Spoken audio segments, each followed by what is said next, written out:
Mesdames, Messieurs, bonsoir et bienvenue dans cette édition. Dans l'actualité de ce mercredi, plein phare sur le défilé du 1er mai. À Dakar, Thiès, Saint-Louis, Ziguinchor et presque partout dans le pays, les travailleurs et travailleuses ont exposé une ribambelle de doléances. Une large page sera consacrée à la fête du travail dans ce journal. Que s'est-il passé hier à l'École nationale de développement sanitaire et social? Une bande d'étudiants grévistes aurait séquestré des professeurs. Ces derniers vont porter plainte, les accusés minimisent. On vous explique tout dans ce journal. Et puis ce cri du cœur des éleveurs du Balantakunda, ils n'en peuvent plus du vol de bétail. Le manque de sécurité dans cette zone frontalière avec la Guinée-Bissau les expose aux innombrables attaques. Ils ont déjà perdu 2 des leurs, ça suffit. Voilà pour les titres, le développement c'est tout de suite.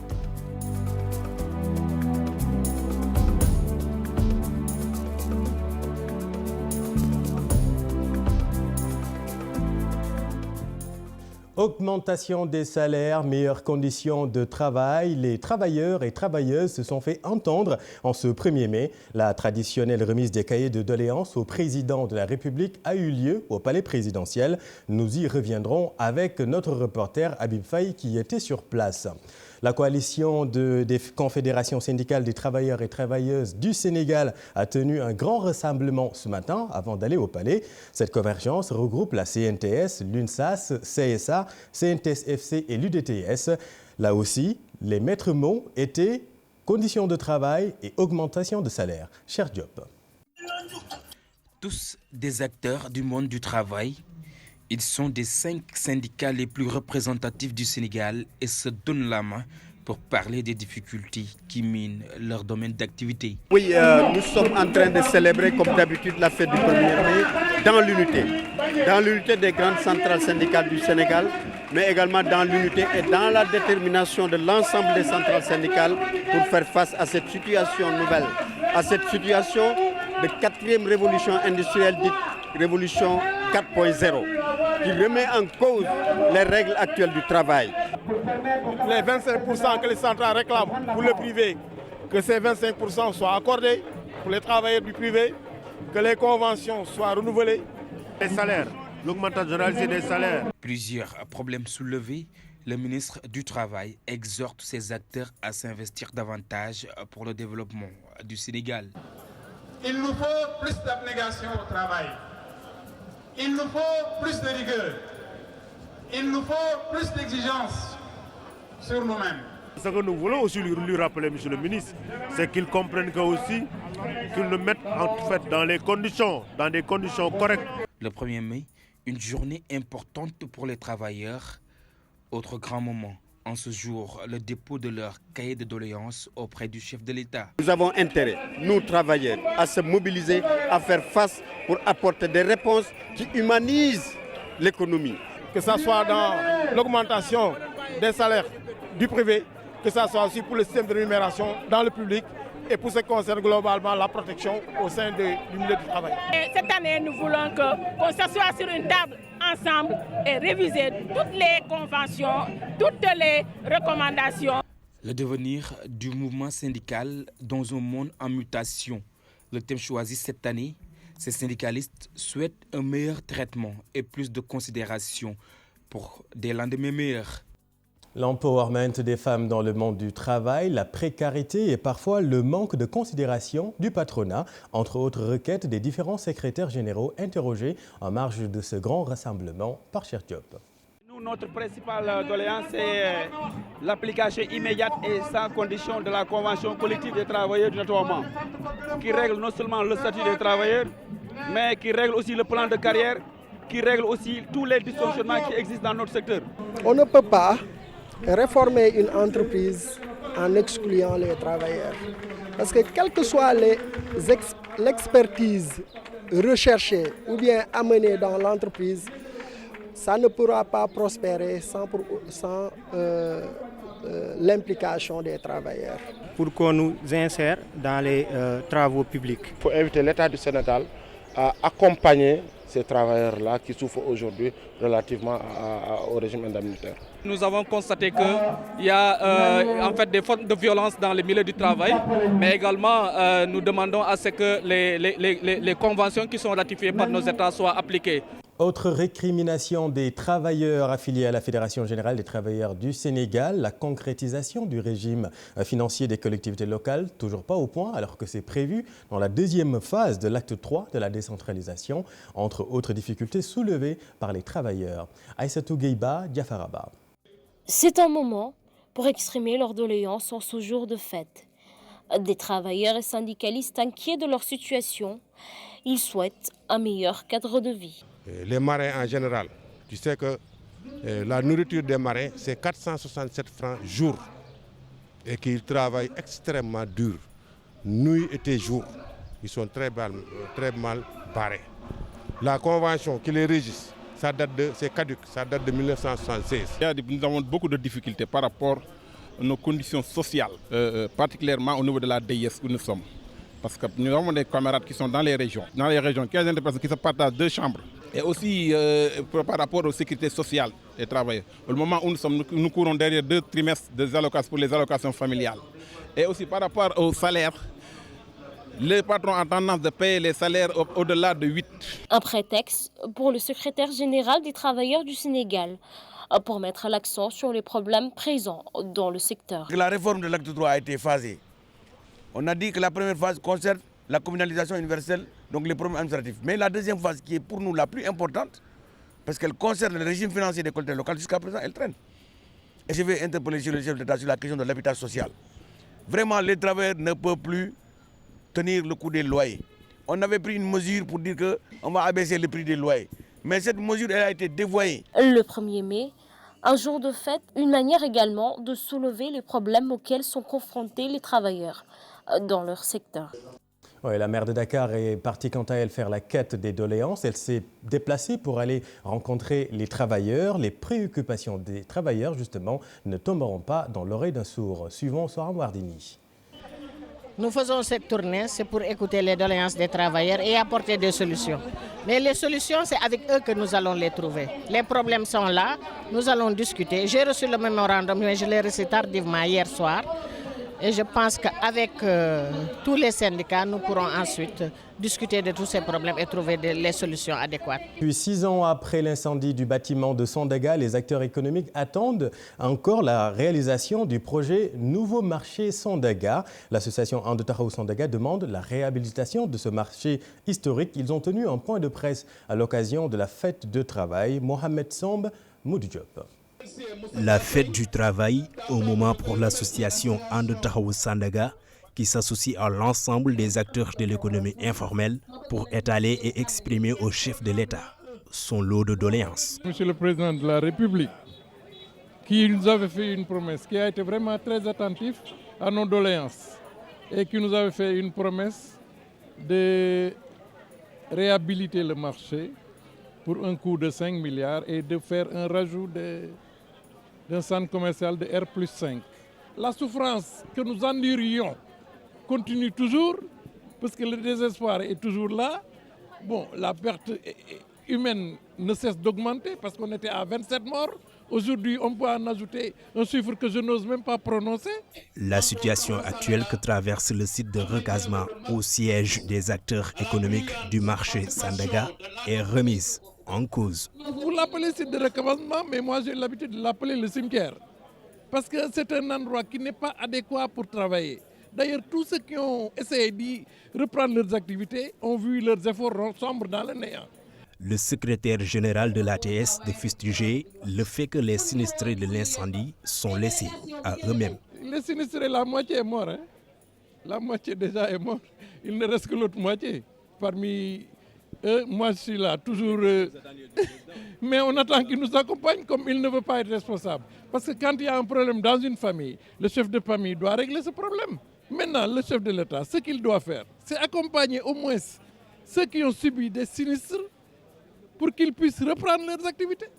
6 ans après l'incendie nocturne du bâtiment central de Sandaga, l'association And Taxawu Sandaga réclame le démarrage du nouveau marché, une des promesses du président de la République. Merci Mohamed. À Rufisque, les revendications les plus urgentes des travailleurs sont une meilleure gestion du plan Sésame. Là aussi, on a parlé encore d'augmentation des salaires et la relecture des conventions collectives par le patronat. Suivons Ibrahim Assar, il est le secrétaire général de la Confédération démocratique des syndicats libres du Sénégal. Cette année, notre centrale syndicale va peut-être, prêtez-moi le mot, faire un peu de réchauffé, revenir sur des revendications qui n'ont pas été satisfaites, qui nous tiennent à cœur, notamment le plan Sésame. Nous pensons que le plan Sésame doit être poursuivi, amélioré par le gouvernement, parce que le plan Sésame est en faveur des travailleurs les plus démunis, la classe la plus démunie, que sont les retraités. Ensuite, revenir aussi sur l'augmentation généralisée des salaires. Nous avons constaté qu'il y a très longtemps que les salaires n'ont pas augmenté de manière générale, aussi bien au niveau du secteur public qu'au niveau du secteur privé.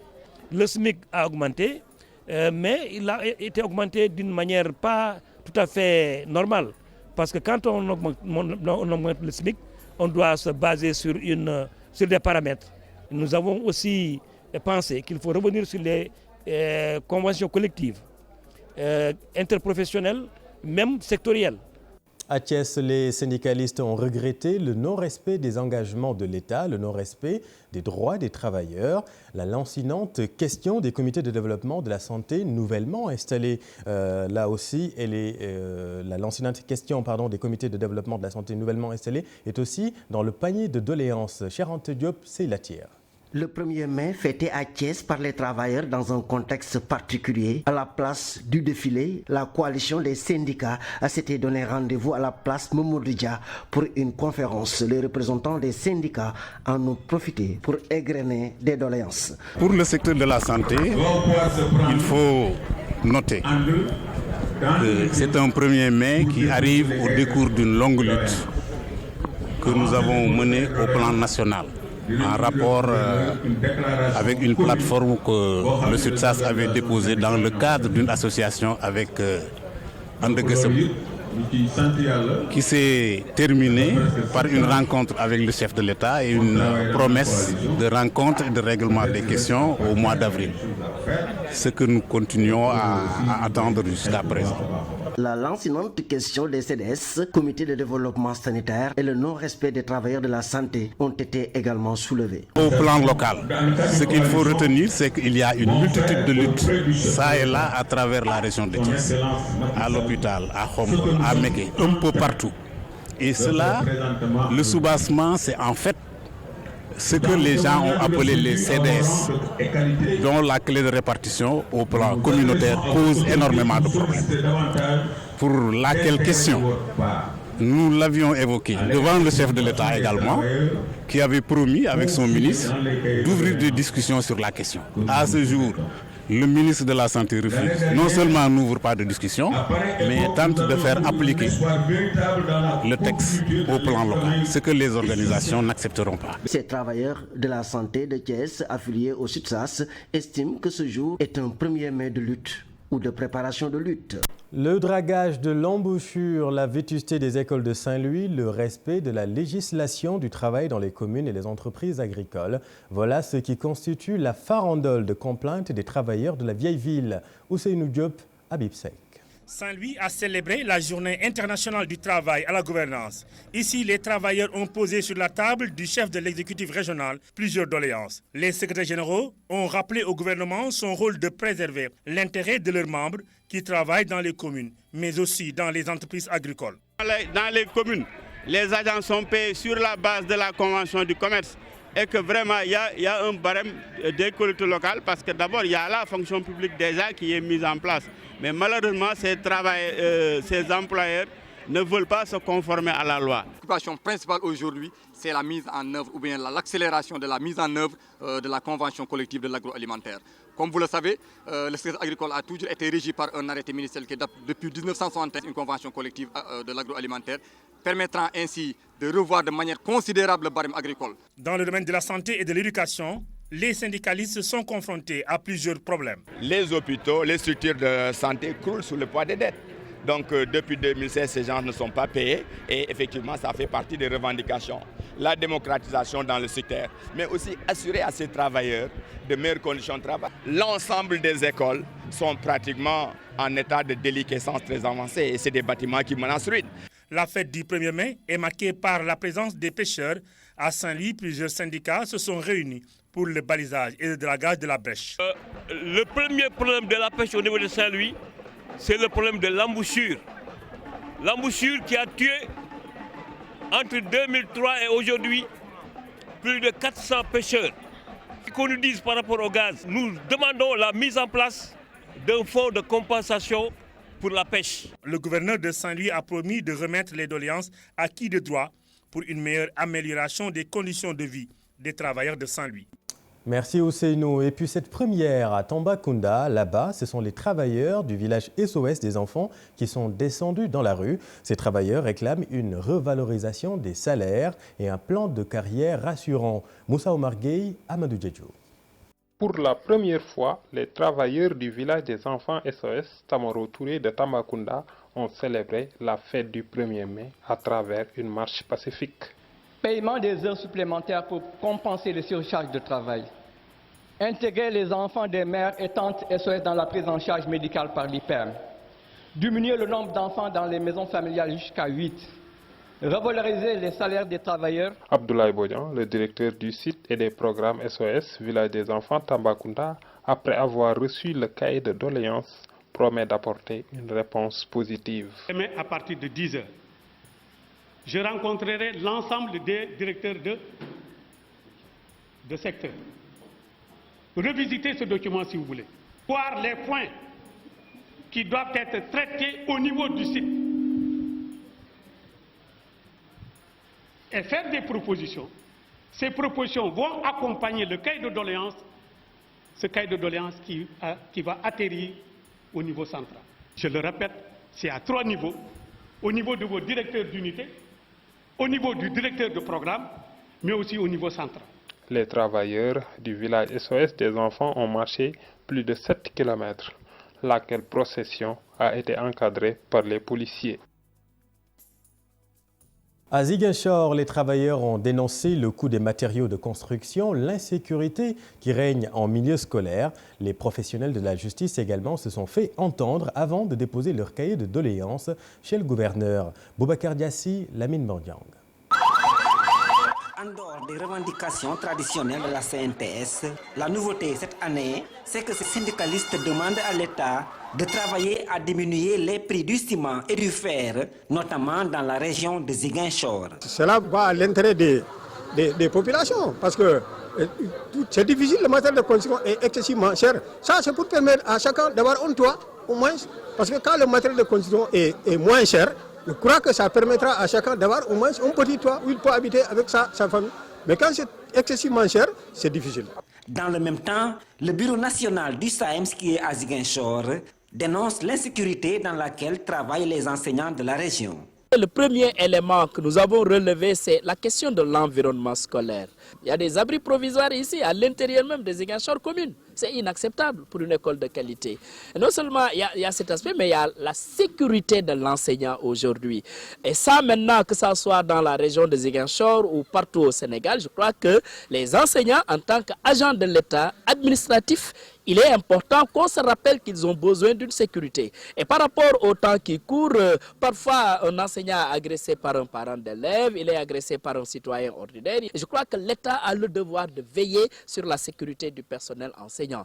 Côté justice, si le site juste a pu faire réflexionner le tribunal de grande instance de Ziguinchor, il s'inquiète en revanche quant à son équipement. L'État a entendu notre cri de cœur et effectivement nous a accompagnés. Et au moment où je vous parle, les travaux sont en train de se dérouler. La toiture est en train d'être faite, mais ce n'est pas tout.